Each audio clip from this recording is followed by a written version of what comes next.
Então vamos lá, vamos iniciar 10 horas. Lembrando que os casinhos de hoje vão estar presentes tanto no canal da Sociedade de Radiologia do Rio de Janeiro, como no canal Radiologia pelo YouTube, e eu também vou disponibilizar em breve também no Instagram do canal Radiologia. Se sintam à vontade em entrar, se inscrever, acompanhar, tá bom?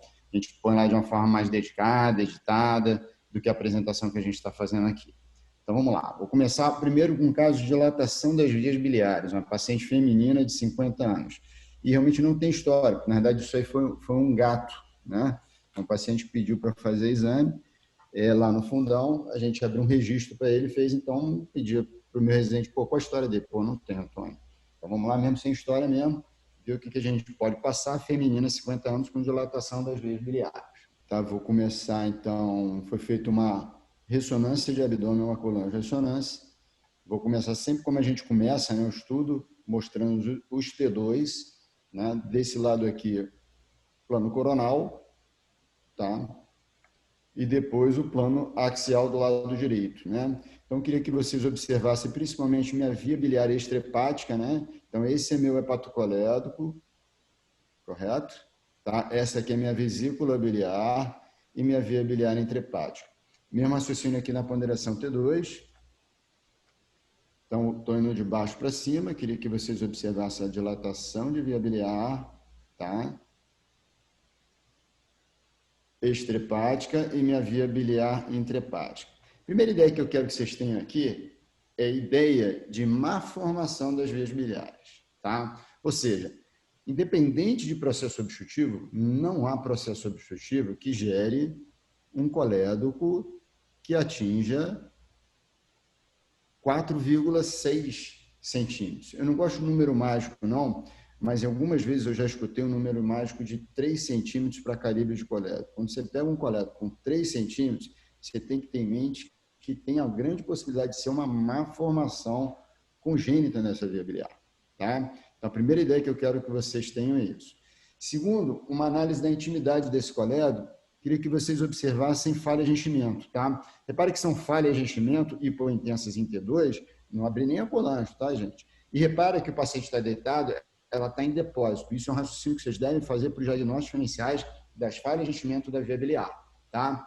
Então, as falhas de enchimento da via biliar em depósito disparado, principal causa, né, cálculo/lama biliar, ok? Se ela tivesse de sobrenadante, a principal causa seria a aerobilia, tá? E se ela estiver no meio, a principal causa, como essa daqui, ó, é um artefato de fluxo, que é muito comum nas sequências Reis. Ele tem essa característica de ficar bem no meio da minha via biliar, ok? Antônio, o cálculo pode boiar? Pode boiar sim, dependendo da densidade da bile e densidade do cálculo, ele pode boiar, pode estar lá em cima. Entretanto, estatisticamente, é muito, muito mais frequente esse cálculo estar em depósito, beleza? Então, a primeira ideia que eu quero que vocês tenham é sobre isso. Então, vamos seguir, como é uma colangio, vamos botar aqui primeira colangio. Vou botar as duas colângias que eu sempre faço, mostro aqui para vocês. Primeira combinação que eu faço é o corte fino T2 com supressão de gordura, que eu coloco esse tipo de sequência, tá? E minha colangio radial, ou seja, eu faço um bloco espesso e rodo esse bloco espesso em mais ou menos de 6, 8, 12 obliquidades em relação à minha via biliar, beleza? Então, aqui a gente observava que tinha uma dilatação, né, talvez uma dilatação bilobulada, e repare que eu consigo ver o cálculo. Também analisando o corte fino, eu consigo também ver esses cálculos, tá? Esse daqui e esse daqui. Aqui eu estou indo mais para trás do meu paciente, e quando eu estou indo mais para frente do meu paciente, ó, que eu estou saindo do meu paciente, tá? Eu não vejo mais o cálculo. Então, ele, até no plano coronal, ele tem uma topografia posterior de depósito, tá? Eu também faço a colangio MIP 3D, que na realidade essa colangio, ela prescinde de eu fazer vários cortes finos no plano coronal, supressão de gordura, alta ponderação em T2, e depois eu faço uma reconstrução, que é dita de projeção de intensidade massa. E aqui ó, tem um dado importante. Quando você faz a projeção de intensidade máxima e você tem uma ectasia biliar, por exemplo, e você tem cálculo, ou você tem cálculo, por exemplo, dentro da vesícula, e no eixo antero-posterior você tem a projeção de intensidade máxima de sinal, se tiver bile atrás e à frente do cálculo, ele não tem expressão na minha reformatação. Olha como do lado aqui esquerdo sumiu meu cálculo, tá? Então, para eu fazer o diagnóstico no 3D MIP de cálculo, eu prescindo de observar o corte fino. E aí, observando o corte fino, eu consigo identificar que, opa, realmente tem falha de enchimento, opa, realmente tem falha de enchimento. Se eu trabalhar só com o MIP, eu vou perder essa falha diferente de enchimento. Diferentemente do meu bloco único. Quando eu trabalho com bloco único, não há informação de projeção de densidade máxima. Todo bloco tem a sua informação. Eu posso perder em relação ao corte fino? Pequeno cálculo eu posso perder aqui? Também posso, tá? Mas eu vejo com mais facilidade no bloco único do que eu vejo na minha reformatação 3D MIP, ok? Então, são diferenças importantes aqui das duas colônias. Na prática, se fizer uma só, se tiver que escolher uma, eu escolheria a radial com corte fino T2, com supressão de gordura. Essa combinação já me satisfaz na maioria das vezes, ok? Queria que vocês observassem que esse paciente tem uma dilatação mínima de via biliar intrahepática, eu vou discutir daqui a pouco isso, e ele tem dois outros dados que a gente não vai discutir agora, tá? Mas que eu vou passar correlatos a vocês, para vocês, que é o seguinte, tá? Esse paciente, concomitantemente, ele tinha uma lesão tumoral renal, tá? A gente interpretou como um possível carcinoma de células renais, tá? Uma lesão heterogênea, bem vascularizada, eu estou na fase arterial, tá? Se eu trabalhar com ênfase fora de fase, tem uma discreta queda de sinal de ênfase para fora de fase, isso pode ocorrer, né, no carcinoma de células renais, tá? O diagnóstico inicial que ele faria era com angiomelipioma, mas com essa heterogeneidade, com essa necrose associada, eu pensaria em carcinoma de células renais, tá? E tem um outro dado que eu também não vou entrar muito no mérito com vocês, que é essa alteração aqui peripancreática, tá? Essa alteração peripancreática alongada, quando você observa ela no estudo pós-contraste, vou botar aqui já uma portal, tá? É uma área de pouca vascularização, e se eu trabalhar com a subtração da portal, eu vejo que não ficou muito boa essa subtração, não, vamos deixar a portal mesmo, mas eu interpretei isso daí só como uma coleção, tá? Possivelmente no contexto desse paciente ter cálculo, eu acho que em algum momento ele fez pancreatite, isso daqui deve ser uma coleção que ficou ou pseudocística ou Waldorf necrose, mas não é o foco da nossa discussão, tá bom? Então, o correlato tinha essa coleção peripancreática, possivelmente residual aí de um processo prévio, e uma lesão tumoral renal, possivelmente carcinoma de células renais. Então, vamos voltar ao nosso foco, que é a dilatação da via biliar, beleza? Eu queria falar com vocês sobre a classificação de Todani, que é uma classificação das dilatações císticas da via biliar, tá? Então, a gente já tem uma ideia que tem uma malformação da via biliar, e essa classificação foi descrita inicialmente por Alonso Legge e modificada por Todani. Então, é conhecida hoje mais como Todani, tá? Mas Alonso Legge modificada por Todani talvez seja aí o mérito maior para os dois cirurgiões que descreveram. O tipo 1, gente, às vezes ele é subdividido, às vezes não é subdividido. A ideia é que é uma dilatação cística extrahepática única, tá? Pegando ou todo o hepatocolédrico, ou parte do hepatocolédrico B, ou o hepatocolédrico de forma fusiforme C. Tipo 2 é um divertículo do hepatocolédrico, tipo 3 uma coledococele, tipo 4, aí eu pego múltiplas dilatações, seja ela intraextrahepática, 4A, seja ela exclusiva extrahepática ou múltiplas intrahepáticas, que também é chamada doença de Carolina.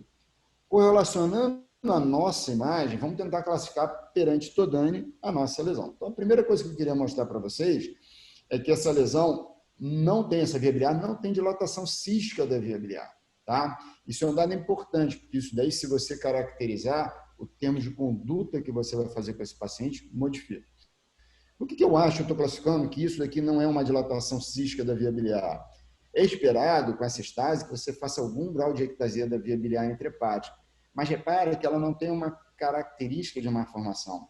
Geralmente, a via biliar mal formada, ectasiada, ela sofre como um abaulamento, né? O que eu digo, uma perda do paralelismo das paredes do ducto biliar. Tá? Se você observar aqui, ó, repare que eu perdi total paralelismo. Talvez aqui, ó, eu tenha um certo grau de paralelismo, mas aqui não. Eu costumo fazer a correlação, a analogia com a aorta, né? Você tem a ectasia da aorta, você tem um aneurisma da aorta. A ectasia da aorta você mantém o paralelismo, o aneurisma da aorta você perde esse paralelismo, fica meio sacular, beleza? Então, se eu acho que não tem dilatação de via biliar intrahepática, eu já matei o 4A e o Caroli, beleza?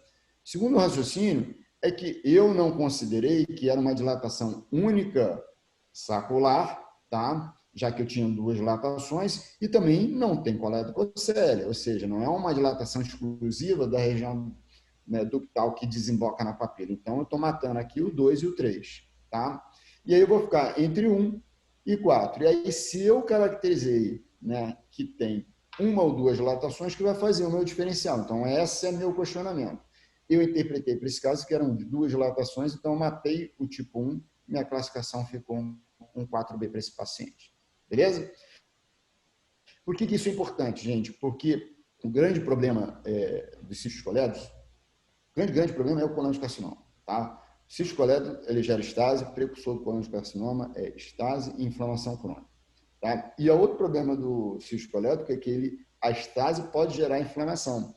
Então, ele vai ter substrato para o cara fazer colangiocarcinoma, seja pela estase ou consequência da inflamação que a estase pode determinar, tá? Só que para você resolver uma via biliar extrahepática, é uma derivação bilidigestiva. Se você quiser resolver o 4B, né, ou o 5, é transplante hepático, tá? Então, a proposta, se quiser resolver totalmente, é transplante hepático. Então, essa classificação, se tem ou se não tem dilatação cística da via biliar intrahepática, é importante porque modifica a conduta do paciente. Vamos ver rapidamente 3 casinhos aqui para passar o dia a dia da confusão do cisto de colédoco. A litíase a gente já viu nesse caso, né? Vamos ver a inflamação, tá? Então, ó, paciente 60, 61 anos com sexo feminino. Então, ó, nesse caso, gente, eu queria mostrar para vocês, é uma dilatação de via biliar. Esse paciente já tinha uma derivação biliodigestiva, então olha a dilatação de via biliar, eu vou botar o coronal T2 aqui, ó. Olha a dilatação de via biliar e olha como há uma ideia de má formação, tá? Intrahepática, tá? Então, isso que eu quero que vocês percebam, tá? Se ela é intrahepática, como ela já fez uma derivação biliodigestiva, eu não tenho como analisar a via biliar extrahepática dela, mas eu já posso classificar ou 4A ou Caroli, tá? Além disso, esse paciente tem cálculo e às vezes a gente fica meio difícil de diferenciar se é uma doença litiásica intrahepática que está dilatando a via biliar ou se é um Caroli com um cálculo no interior da bile, tá? A diferença que eu utilizo, o recurso que eu utilizo é o seguinte: causa e consequência. No Caroli, o cálculo ele não é causa, ele é consequência. Tá? Você tem a dilatação de via biliar e, com o passar do tempo, o cálculo se deposita ali, ou seja, ele habitualmente não está no ponto de transição do calibre do ducto. Tá? Já a litíase intrahepática, não. Você faz a obstrução pelo cálculo e a montante ao cálculo você dilata. Então, não vai estar boiando naquele ducto dilatado, ele vai ser a causa daquele ducto dilatado. Tá? Às vezes isso é difícil de a gente diferenciar, mas nesse caso aqui, ó, nitidamente é um cálculo que está de permeio, um ducto totalmente ectasiado.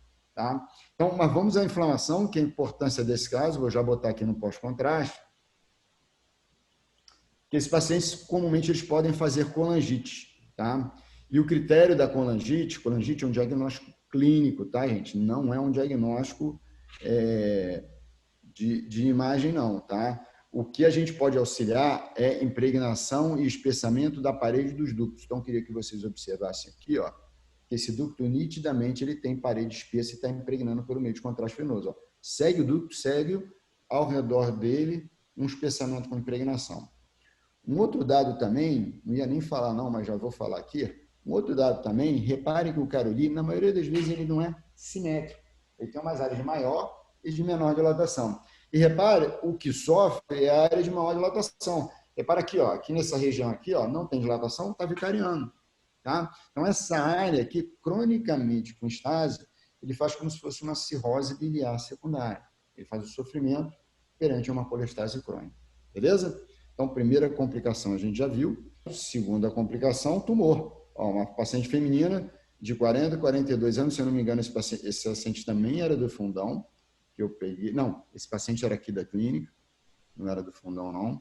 Então, a primeira ideia que eu quero passar para vocês é a ideia de uma via biliar mal formada. Né? Repara, totalmente dilatada. E aqui, ó, o ducto direito e esquerdo também não estão legais. Tá? Então, isso eu estou caracterizando mais até como um 4A do que como um 1. Eu queria que vocês observassem na vesícula biliar, parece que tem uma falha de enchimento, tá vendo? Na minha vesícula biliar, vou botar aqui o corte fino T2, ele também vai ser útil para a gente. Então, eu analisando aqui, ó, ampliando para vocês, repara que na minha via biliar tem uma falha de enchimento, na minha vesícula, né? Pegando ali um infundíbulo, tá? Poderia ser um cálculo, poderia ser lama mais cálculo, poderia. Qual o critério que eu vou diferenciar? Contraste, tá? Lama e cálculo não tem impregnação. Lesão tumoral vai ter impregnação. Então, vou jogar aqui uma fase sem contraste, uma fase com contraste, e quando a gente analisa a região da vesícula biliar, ó, olha o que está acontecendo? Um nítido incremento da intensidade sinal, tá? E com isso, identificando que aqui era um componente sólido, né, no interior da vesícula biliar, ok? Então, colestase crônica favorece a possibilidade de tumor. Locais mais comuns, via biliar extrahepática e vesícula biliar, beleza? Então, vamos seguir aqui para outra complicação que pode ter, e a última nesse caso, né? Então, a gente já viu, né? Já vimos a litíase, já vimos a inflamação, né? E já vimos o tumor. Então, em resumo do caso, esse é um artigo bem legal, né? Um artigo da JR de 2012 que fala sobre as lesões císticas das vias biliares.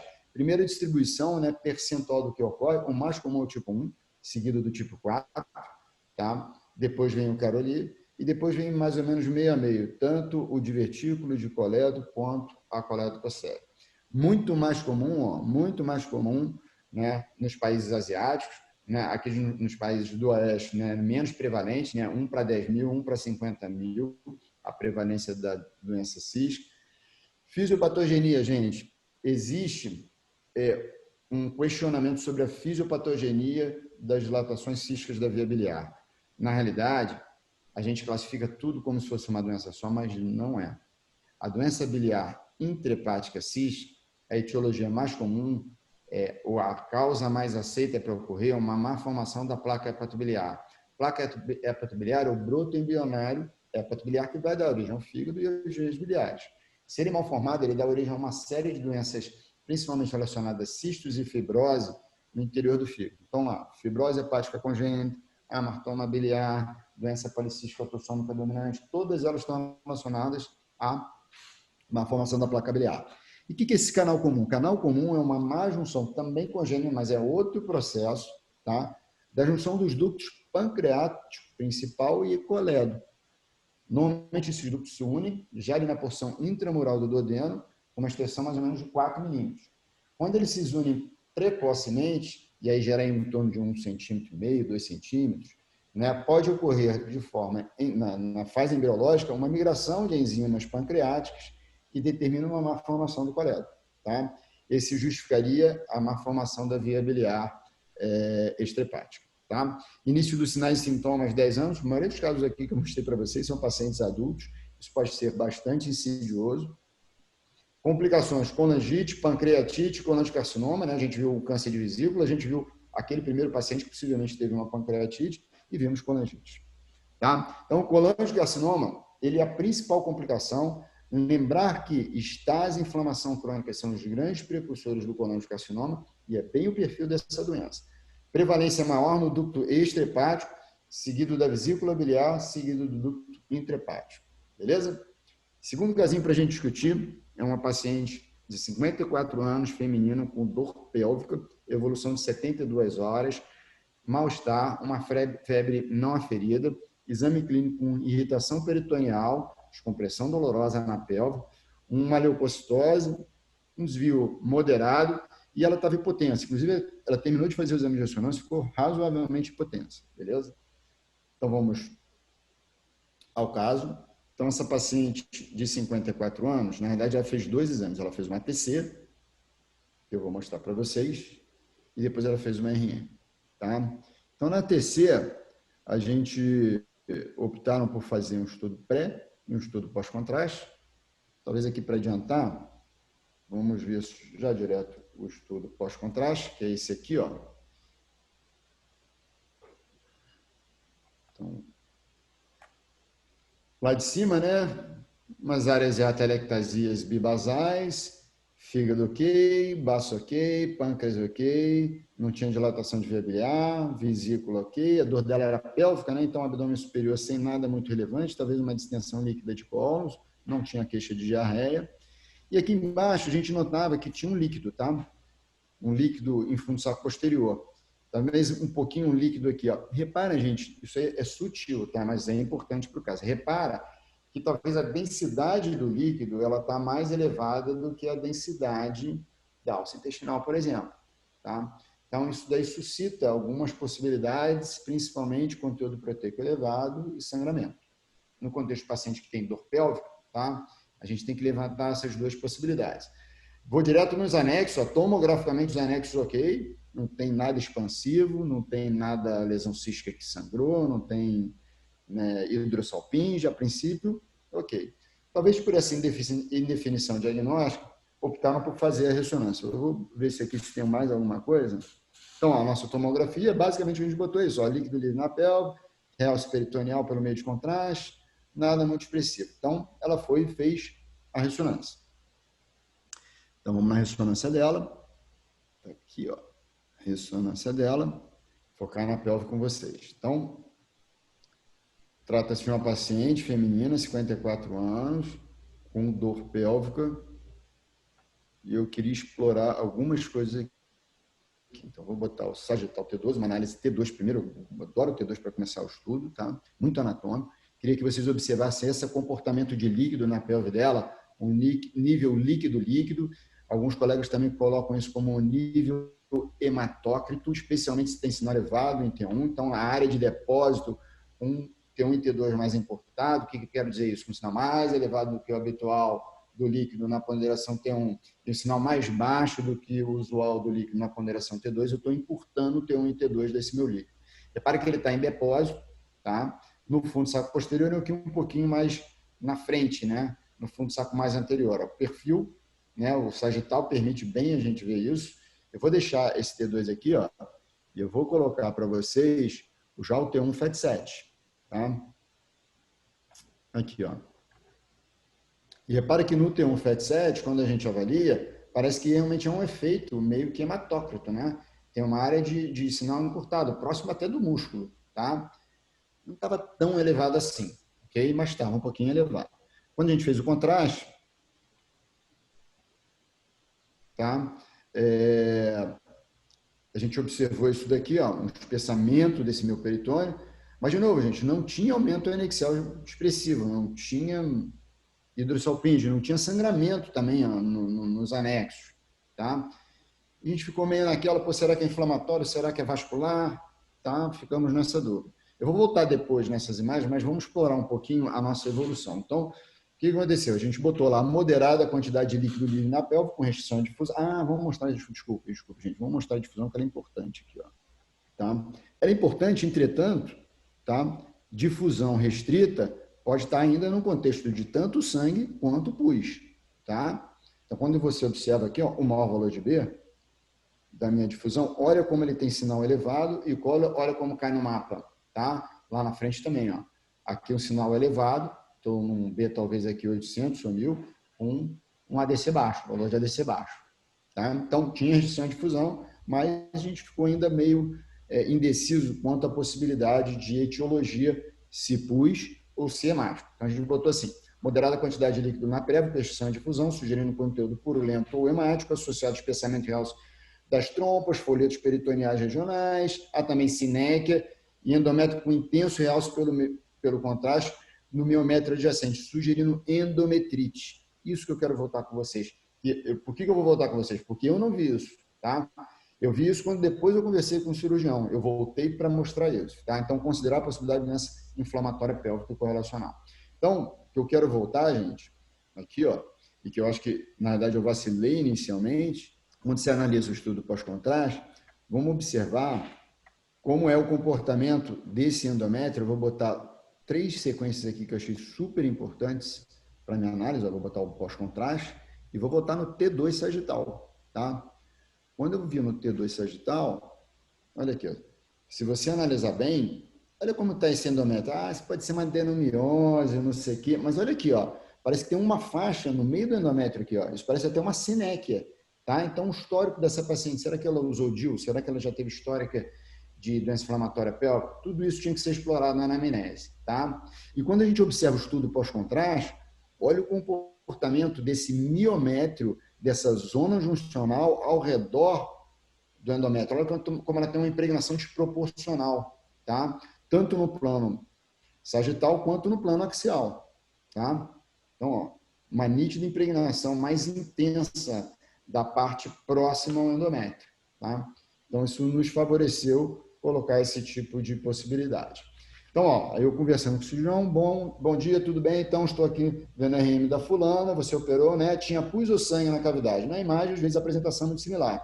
Os anexos estavam ok? Obrigado, forte abraço. Muito pus, ele me mandou. Anexo com hiperemia e acionante. Não encontrei outras lesões, parece de. Eu falei assim, beleza, ficamos incomodados com a presença de pus e anexos normais na RM. Valeu.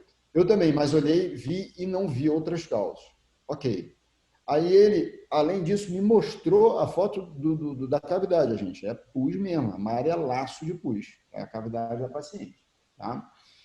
Bom, aí foi o que eu falei para você, eu revi o caso e notei isso aqui, obviamente, foi na literatura. Então, na realidade, gente, a endometrite e a cervicite são as fases iniciais da doença inflamatória pélvica. Antes de lá fazer a salpingite, a anexite, ela faz uma endometrite e uma cervicite, tá? E isso daí talvez fosse a fase inicial, que ascendeu via trompa e coletou na cavidade peritoneal dela, tá? Então, esse é um artigo bem legal, se vocês quiserem fazer, da Abdominal Radiology, relativamente recente, sobre informações de ressonância e doença inflamatória pélvica.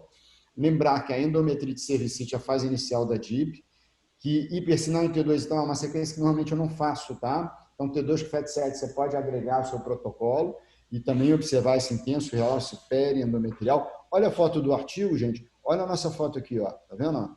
Então, é muito similar. É o miômetro bem pertinho ali da zona nacional. Sinéquias, uso de DIU, história clínica, tudo isso vai te orientar.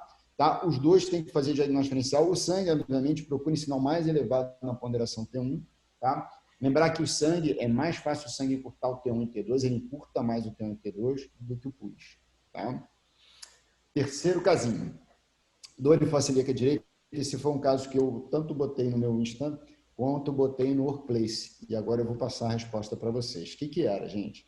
Era um paciente de 47 anos, deu entrada no serviço de emergência em 4 de janeiro de 2020, quadro de dor periumbilical que radiou para a fossa celíaca direita, sem outros sintomas. Tinha leucocitose, tinha um pouco de desvio à esquerda, mas uma PCE considerada aí quase que normal, né, de 0,3. Então, vamos ao caso. Então, já vou botar para vocês nos planos axial, coronal e sagital, tá? Então, dor em fossa celíaca direita, já vamos lá para a zona do agrião. Queria que vocês observassem aqui, ó, o colo. Aqui, ó, a gordura da válvula iliocecal, tá? Eu queria estudar essa estrutura aqui com vocês, ó. Então, isso aqui, ó, eu estou saindo ao nível ali do seco, uma estrutura, tá? Essa estrutura aqui, ó, nessa topografia tem um aspecto meio hiperdenso moteado, até aqui um calibre normal para apêndice, a partir daqui um calibre aumentado, ok? Um calibre aumentado, forçando a barra um pouquinho de densificação da gordura, principalmente nessa face medial aqui, ó, umas estriações, tá? E repara que o meu apêndice tem uma densidade relativamente baixa, como se fosse um conteúdo líquido, tá? Só que a partir daqui, ó, ele começa a ficar com uma densidade mais elevada. Eu estou no estudo direto pós-contraste. E olha que a porção distal dele, né, volta a ficar com calibre normal. Ou seja, então, na verdade, são alguns componentes do apêndice que a gente tem que analisar. Um início normal, né? Logo depois do início, uma ocupação por um aspecto moteado, a partir daí ele de calibre aumentado, conteúdo hipodenso, densificação da gordura ao redor. A partir do terço médio, começa a ficar com densidade mais elevada. Tá? E lá no final, volta a ficar absolutamente normal. Tá? Vamos observar essas informações no plano coronal. Então, no plano coronal está minha válvula aqui, ó, minha válvula. Olha o meu apêndice saindo aqui por trás, né? Saiu aqui, ó. Olha a estrutura meio moteada, olha o apêndice distendido, olha a densificação da gordura e olha ele começando a ficar com densidade de partes moles, tá? Então, componente hipodenso, componente partes moles. Componente hipodenso distendido, densificação da gordura, componente partes moles. E lá embaixo, ó, ele volta a ficar normal, beleza? Tá? Por fim, plano sagital. né? Estou na minha válvula ileocecal, ele está saindo aqui, ó. Então, ele é retrocecal, esse meu apêndice. Sai aqui, ó, olha o aspecto moteado, hipodenso com densificação da gordura, componente de partes moles, e lá no final, ele com calibre absolutamente normal. Tá? Então, a minha ideia quando eu vi esse exame, quer dizer, eu não vi esse exame no momento, mas assim, a ideia do pessoal que viu nesse exame, apendicite aguda. E foi isso que a gente passou e foi isso que o paciente foi operado. Tá? Vamos voltar ao caso. Então, ó, apêndice secal aumentado de calibre medindo até 1,5, espessamento parietal proximal, distensão líquida, nos 2/3 estágios, associado à densificação discreta da gordura adjacente, o conjunto de achados é compatível com a apendicite aguda. Beleza? Então, resultado desse histopatológico desse apêndice. Tumor neuroendócrino. Grau 1, localizado na metade distal do apêndice, medindo até 2,5, estendendo-se até o mesapêndice, margens cirúrgicas livres de neoplasia. Ele foi considerado G1 através do índice mitótico baixo e o índice de Ki67 também menor que 2%.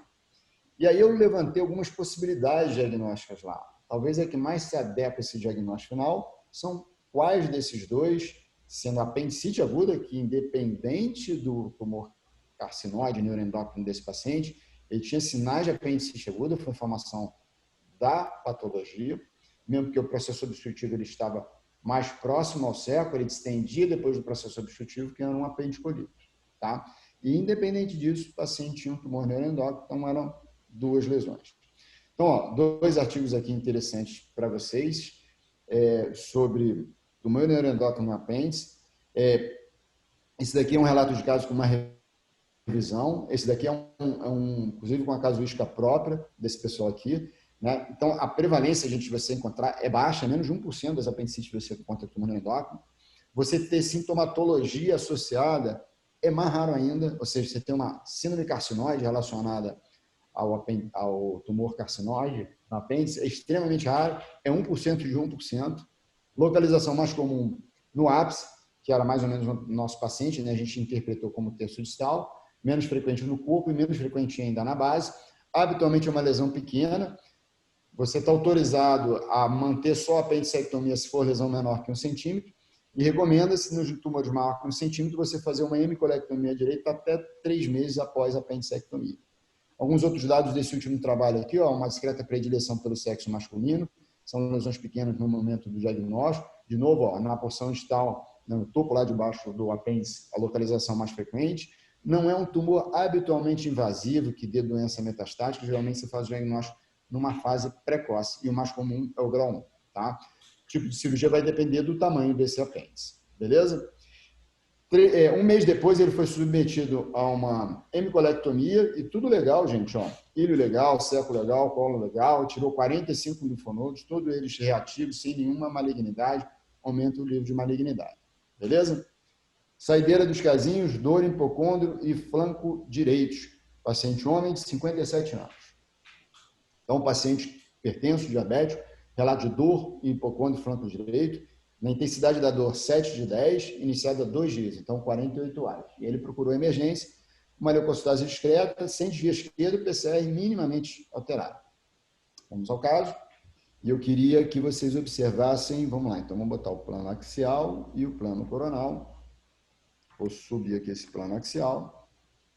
Foi um estudo sem contraste feito com esse paciente. Então, eu queria que vocês observassem, né? Vamos direto lá na zona do agrião. Observe que está um aumento da densidade tênue, discreto nessa região, ok? Tá? Repare que eu não tenho ela muito delimitada, eu não tenho uma pseudocápsula identificando. E repare que a densidade é heterogênea, mas difusamente aumentada. Vou analisar isso aqui no plano coronal, tá, gente? Ó, repare que ela é alongada, tá? Exatamente no flanco direito, né? A imagem da tomografia tinha uma correspondência muito similar onde era a queixa clínica do paciente, tá? E no plano sagital, ó, exatamente nessa região, tá? Então, a nossa suspeita foi de um infarto mental, tá? Esse paciente também tinha colelitíase, tá? foi feito um ultrassom inicialmente dele, ele tinha coaliritíase, ele também tinha um histórico de doença litiósica até antes de chegar, ele já sabia que tinha litíase na vesícula biliar, inclusive ele chegou achando que tinha complicado, tinha feito uma inflamação, uma colecistite, etc. Vamos voltar ao caso.